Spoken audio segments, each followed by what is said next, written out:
This video is brought to you by Against the Flow of Mississippi. Against the Flow of Mississippi is a book about Jake Fayard, a Marine veteran who is unhappy with the political machine running the state of Mississippi. He decides to fight the corruption from the inside. Jake will face more challenges than he ever has and will stand up for what he thinks is right. His notoriously hot temper will push him to the edge of murder, along with his friend and brother Kobe Barhanovich. Together, they will fight the system and give the power back to the citizens of Mississippi. Against the Flow of Mississippi is now available on Amazon. A link to the book will be placed in the description below. Count time on the compound. All inmates return to bunks. Beyond the Count, Life on the Compound. Brought to you by former Sergeant Allen of the Florida Department of Corrections. On this YouTube channel, I will explain to you the ins and outs and the do's and don'ts of a prison. Hope y'all enjoy. Please remember to like, share, and subscribe. And if you are a brother or sister correctional officer, y'all remember, be safe and we never walk alone.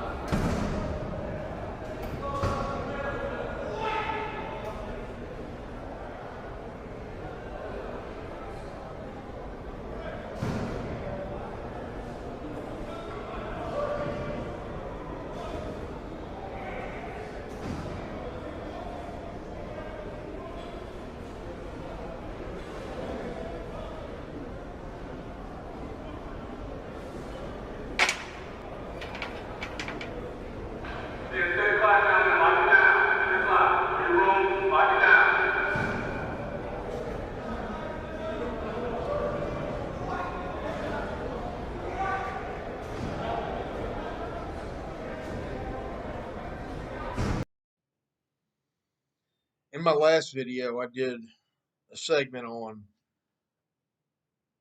who shouldn't be in corrections. I want to expound on some biases that people have that will make you a very poor correctional officer. These are things that people have prejudice for or against and make the job more dangerous than it should be. First off, I hate a dirty officer. I wish that every CO that they bust being dirty, I wish we could suspend the Eighth Amendment to the Constitution. The way I honestly feel about dirty officers is I'd like to string them up using for a pinata. I mean, there's no other way around it. I have no respect for you because you're going to put my life at risk. You're going to put me in danger. I don't care what kind of dirty CO you are. Be it you're bringing in contraband.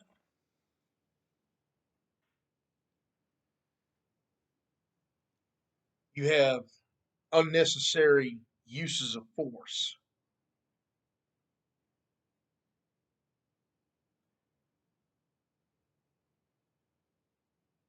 Or you just don't care.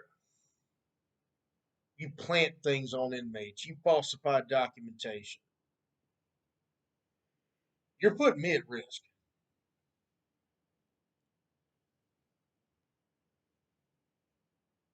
Oh, I didn't. I did my 30-minute checks on that suicide cell. Really? Why is the guy hanging?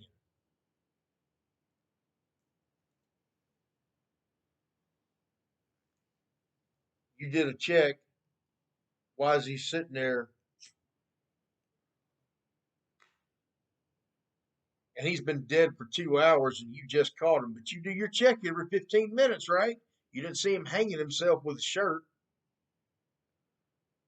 You kind of get what you got coming to you. You're bringing in contraband. I don't care if it's a cigarette. I don't care if it's sharing your lunch with an inmate. I don't care what it is. If it's contraband, you're bringing it in. You're putting my life at risk. But there are other things that make somebody to where, in my opinion, they're unfit for duty. Now, I want to get on this for a minute. The biggest thing that I have found in corrections that will make somebody unfit for duty, the absolute biggest thing that I see is racial bias. Yes, I'm going to talk about this. If you are a white officer and you just don't like black people, and you drop the N word like it's just like saying good morning, you don't belong in corrections. You don't belong anywhere near law enforcement.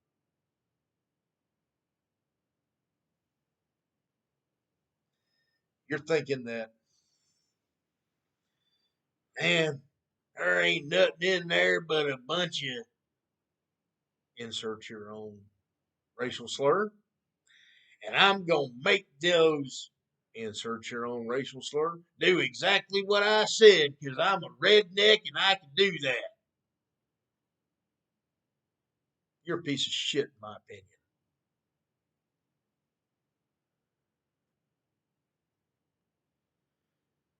You need to go stick to working at Jiffy Lube or something. I don't know what to tell you. Go be a mall cop. I don't care. Don't come in here and act like that.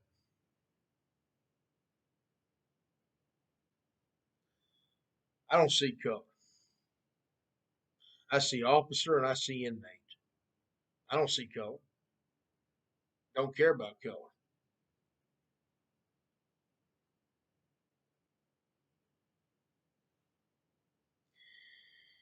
But you get those that are in there, and I've seen them.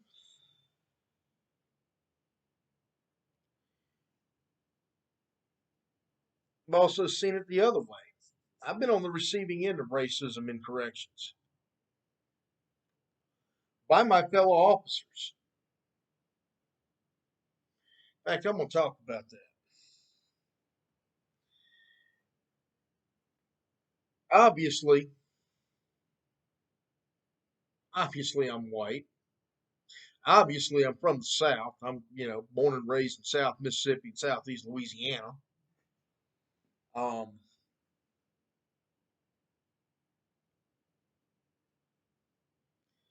Obviously, I'm kind of in the minority when I'm in a place like Miami, Florida. I don't speak Spanish.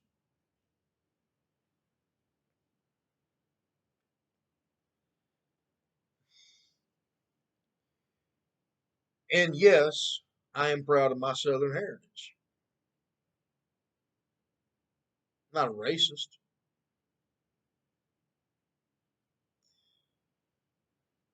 But what happened to me down in Miami, yes, there was a Confederate flag on my car.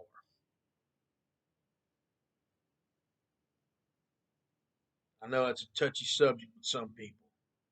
I don't really care. I don't want your opinion on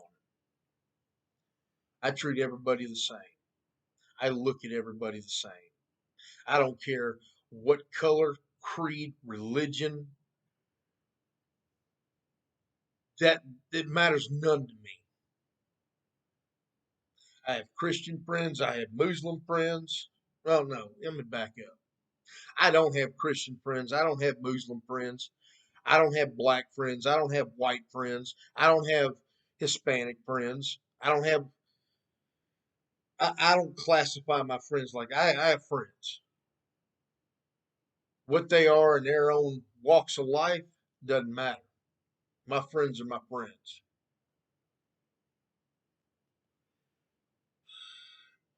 My brothers and sisters on the compound are my brothers and sisters on the compound, regardless.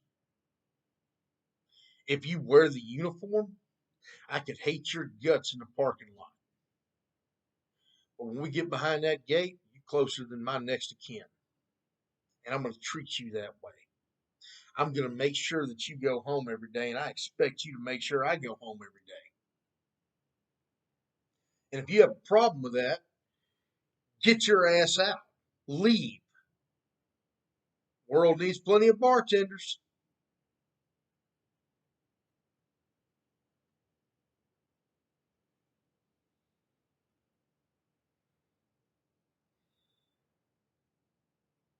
If you can't see past your own bias and your own racism,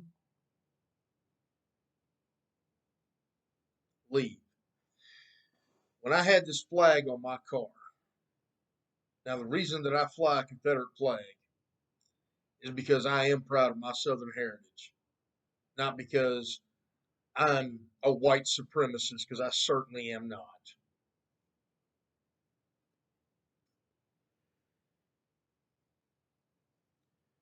In fact, far from it. Very far from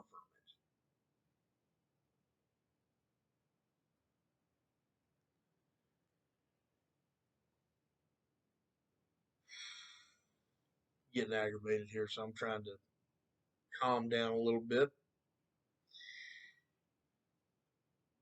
I had officers, black officers, black sergeants, actually, tell brand new officers, stay away from Sergeant Allen. He's a racist.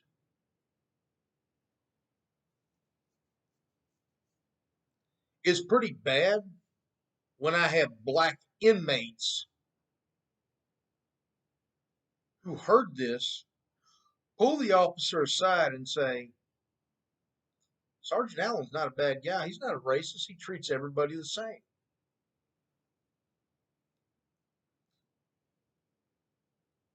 Says a lot, doesn't it? Inmates are supposed to be on the other side. And it wasn't a manipulation tactic. Not that. And I'll tell you why it wasn't. I know somebody just, yeah, right. No, it really wasn't. I'm going to tell you why. I'll justify my remarks. This particular black convict that corrected that officer knew he wasn't going to get any favors from me because I don't do that. The only thing I said when I found out about it was I walked up to him and I said, thank you. Yes, I do say please and thank you to certain inmates if you've earned it.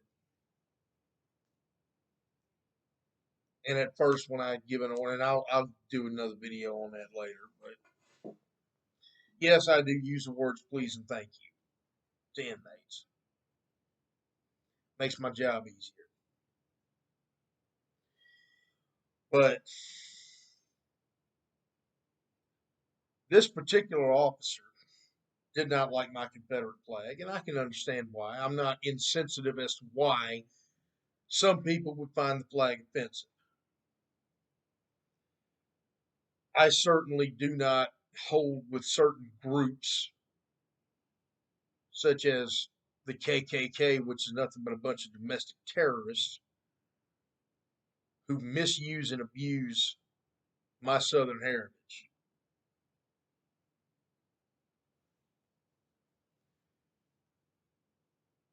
I treat everybody the same and with respect. I do this on and off the compound.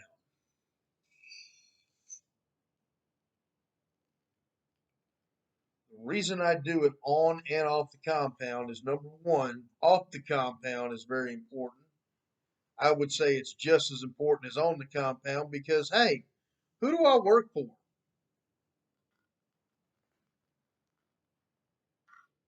I'm a public employee. I work for the public. So I conduct myself in such a manner that projects that.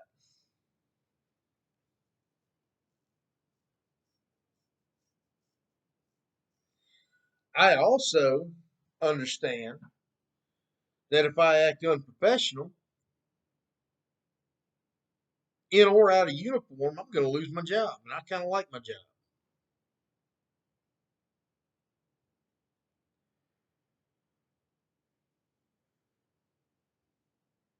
Also, I think if you're a racist, you're an idiot.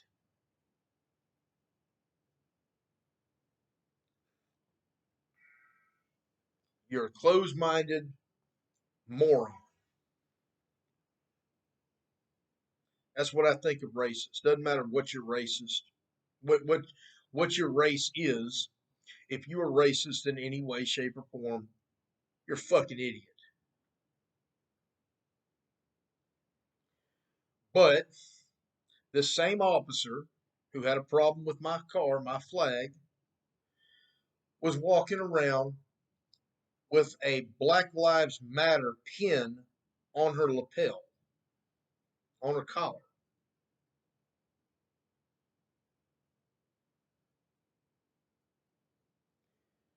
Now, what started this was the warden saw this Black Lives Matter pin on her uniform and said, "You can't wear that.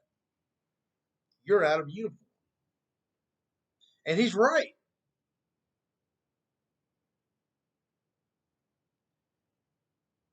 You need to take that off and go put it in your car.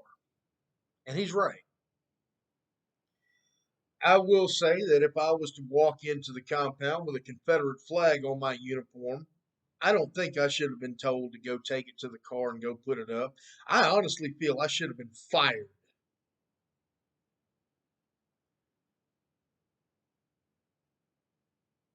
That's how I feel about it. If I walk in and I've got a Confederate flag on my uniform, I should have been fired day one. The second it was saw, get your shit and get out of here. Alan, I don't need you on my compound. And my honest opinion is I would have had that one coming.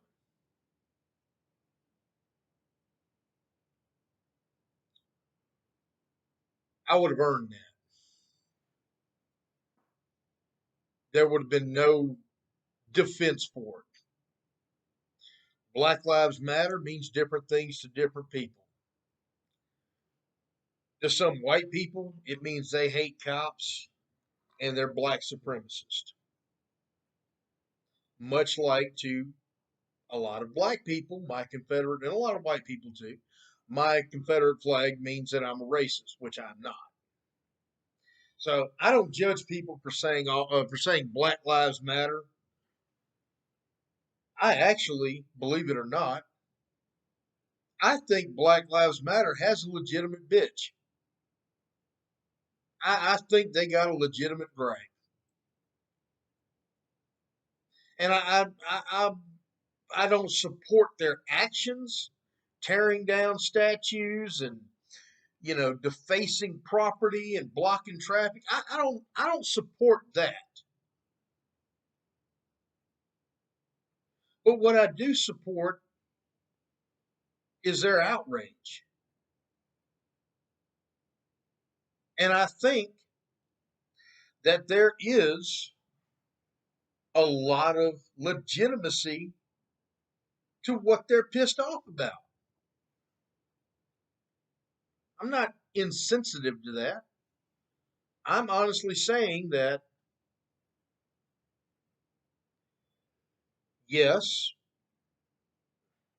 a lot of times, if a black person gets pulled over by the police, they will be treated a little different than if I was to get pulled over.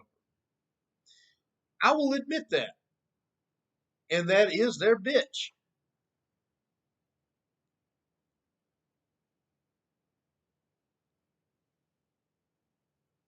You really can't deny it.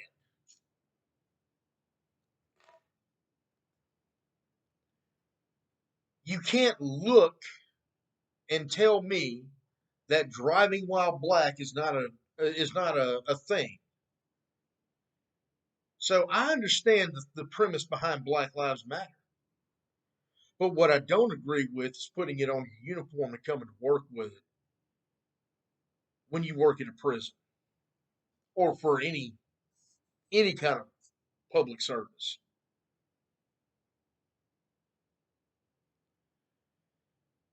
The thing is this officer, this sergeant, didn't know that I was kind of on her side. I hope she sees this. I hope one of y'all that are on my friends list, when I share this on Facebook, I hope y'all send this to her. But this the sergeant decided to take it a step further.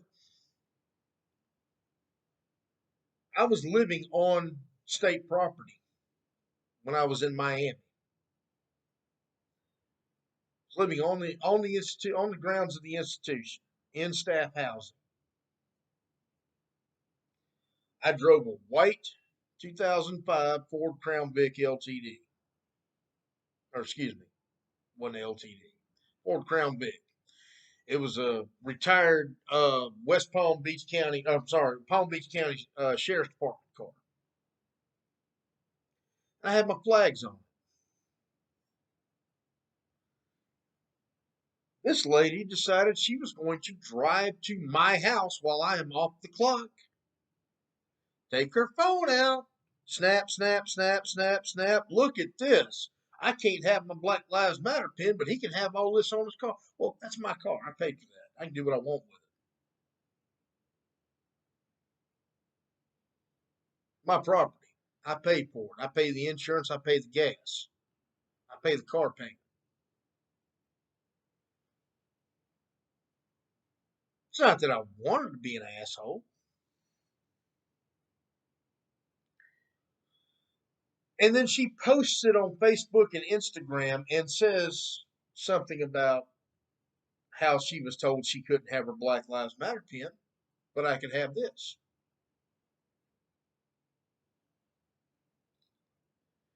And then, not that I cared about it because I didn't. I really didn't care one way or the other, except somebody threatened me. Oh, line crossed, game on. One of her little friends commented, "Let me see that car and I will run it off the road."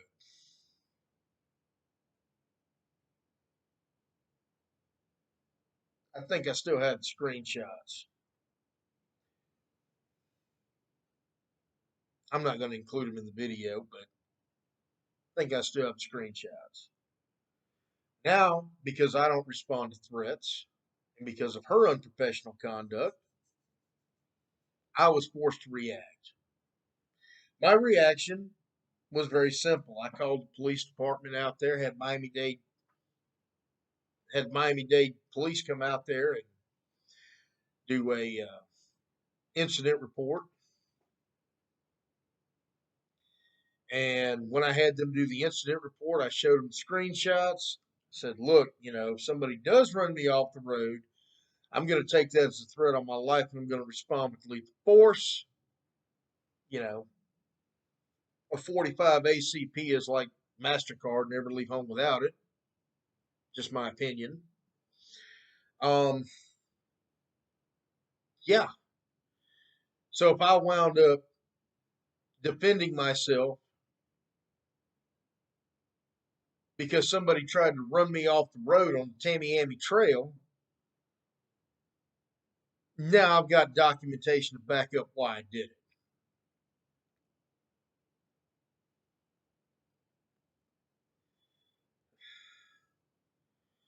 I also experienced racism in other ways in Miami, mainly from black officers.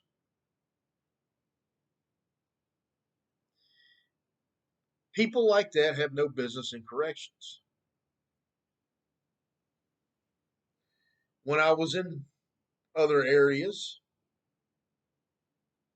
I've seen white officers that were blatantly racist against black officers and inmates.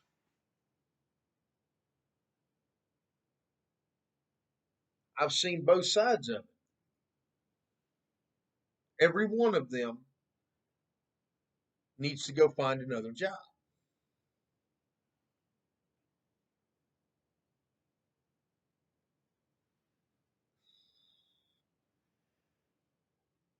If an officer is biased toward a certain gang or STG, security threat group, I like the Bloods, I don't like the Crips. That's a bias, that's a prejudice. You need to go find another job.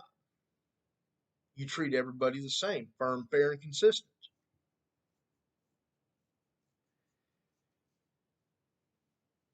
Maybe he's a Christian and doesn't like Muslims. Maybe he's a Muslim and don't like Jews. Maybe he's a Jew and don't like either one of them. Go find another job. You can have your feelings. There's no law against being an asshole, but you don't need to do it on the compound. These are personal biases that are going to hurt your career. They're going to make it to where you're going to be in a dangerous situation.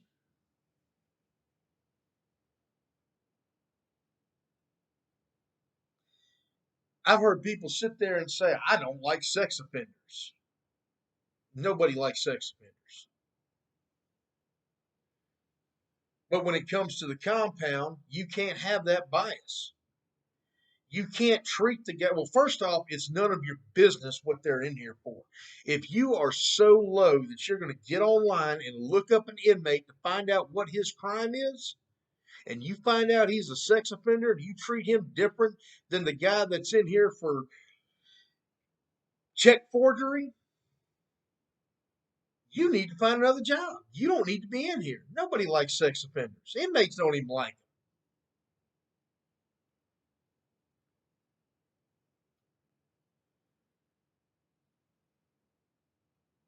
But if you can't treat everybody the same, regardless, you need to find another job.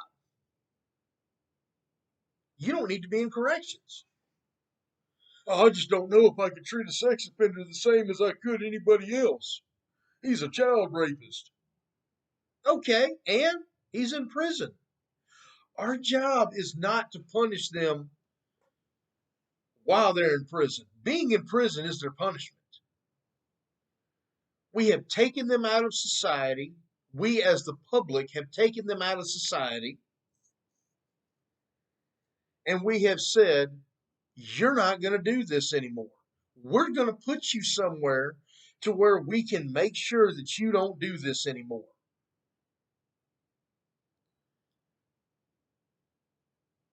Our job is not to take said sex offender and beat his ass on a whim. That's not our job. In fact, go back to what I said before. That is something that's going to get your ass in a bind. And you know what? You deserve to have your ass in a bind.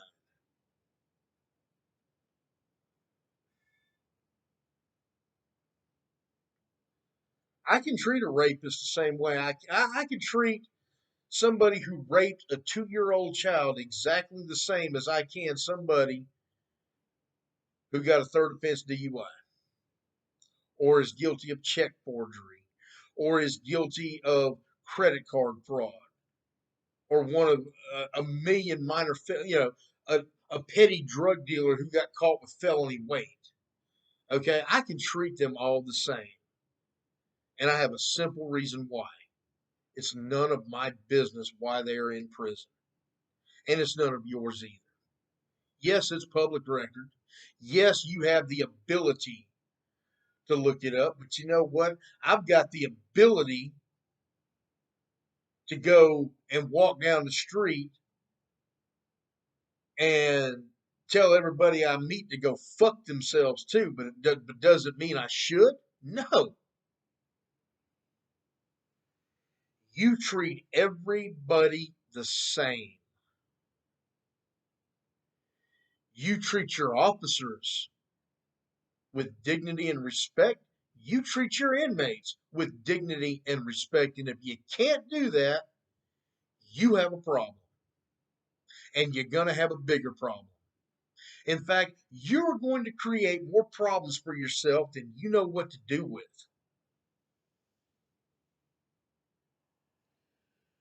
You're going to have a very short span as a correctional officer.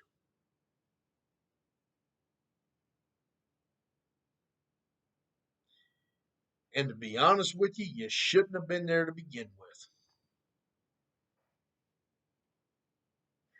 Put aside your personal bias. If you walk in the compound in uniform, I don't care if your boots are shined like mirrors, you got your uniform pressed, your haircut's proper, you're in policy with your beard, you just look like you're ready to go. If you walk in there with personal bias, you're out of uniform.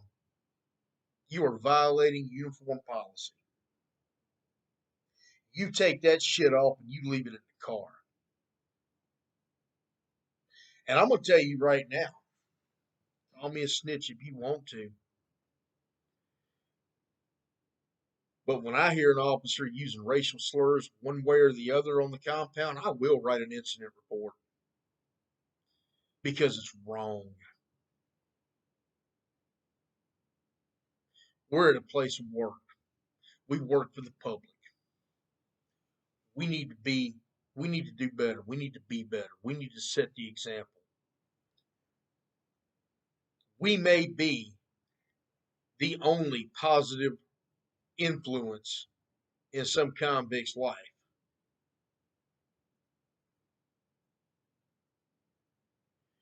We need to do better.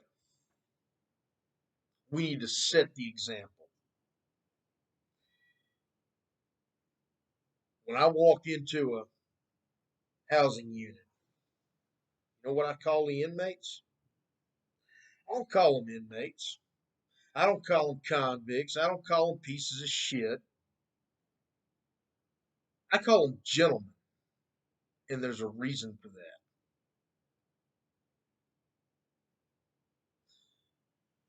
Number one, I want to put them all on an even level. Number two, I want to show them respect.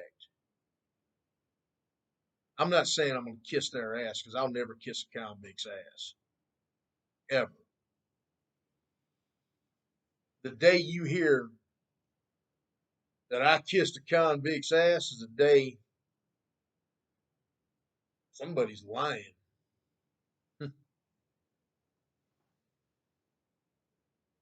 Anybody who's ever worked with me will tell you, oh, Alan kiss a convict's ass? Oh, I know that's a lie.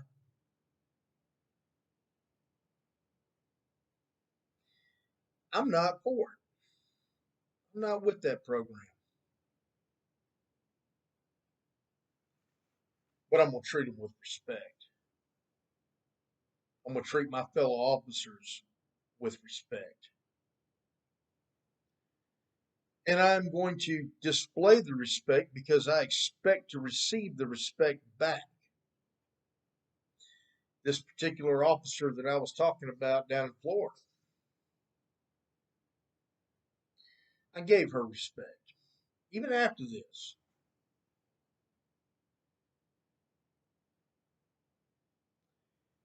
But what I didn't do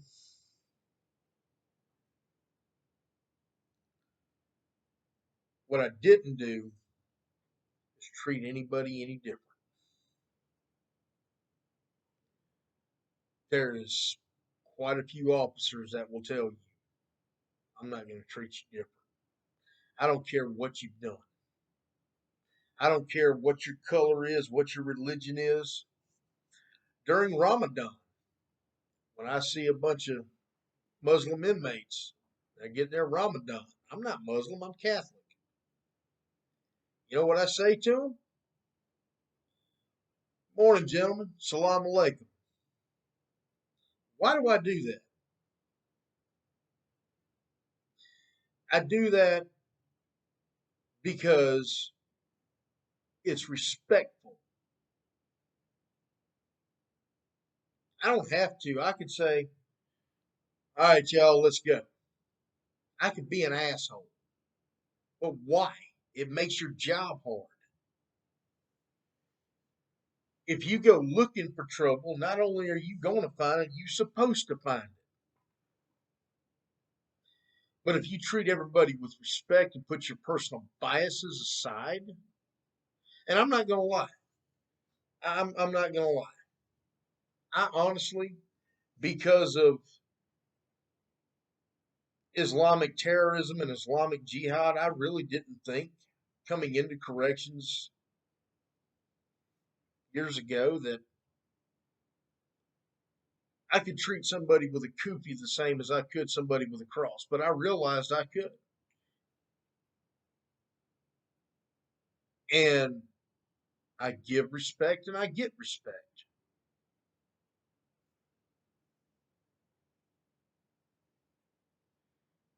Whatever makes my job easier is what I'm going to do.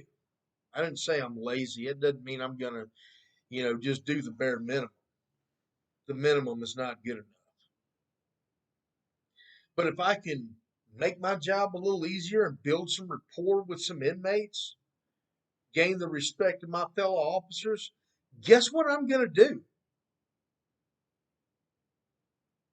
I'm going to do that.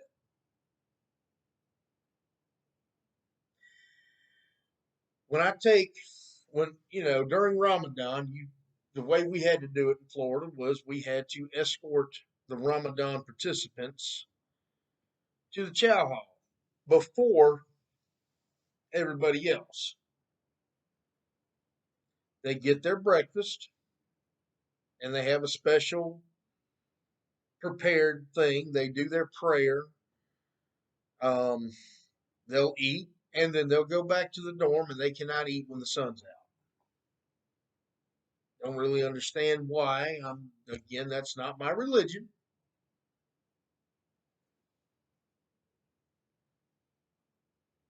But while I'm getting them there, and I usually was working the yard down in Miami at this time. Yeah, I'd go. I wasn't the yard off. I wasn't the yard sergeant, but I would be out there with the yard sergeant, and we'd escort them. And I would say this: "Salam alaikum, gentlemen. Good morning." Just that little thing actually meant something to me.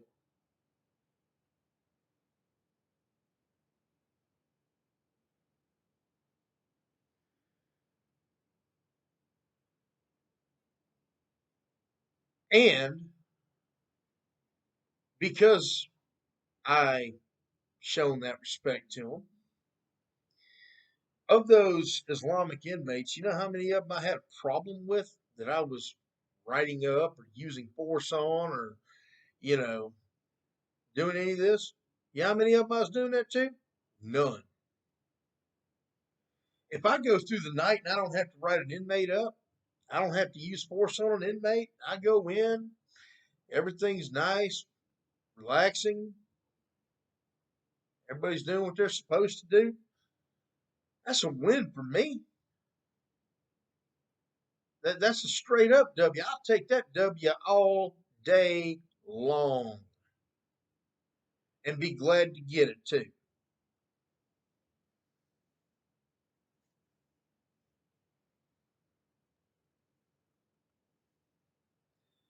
That means that I don't have to get out here and show my ass. That also means they're not showing their ass.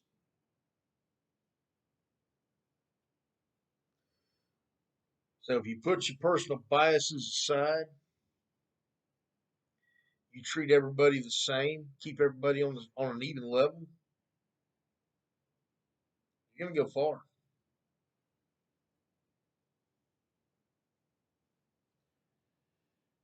If you want to come in here and think you're gonna act like an asshole, you're not gonna last very long. You can't put your personal biases aside, your racism aside. Well, if you're a racist, you shouldn't be here anyway. But if you can't put your personal bias aside, you're not going to last long. You have a real short career. and you may wind up in a jam. Y'all think about it. Be safe.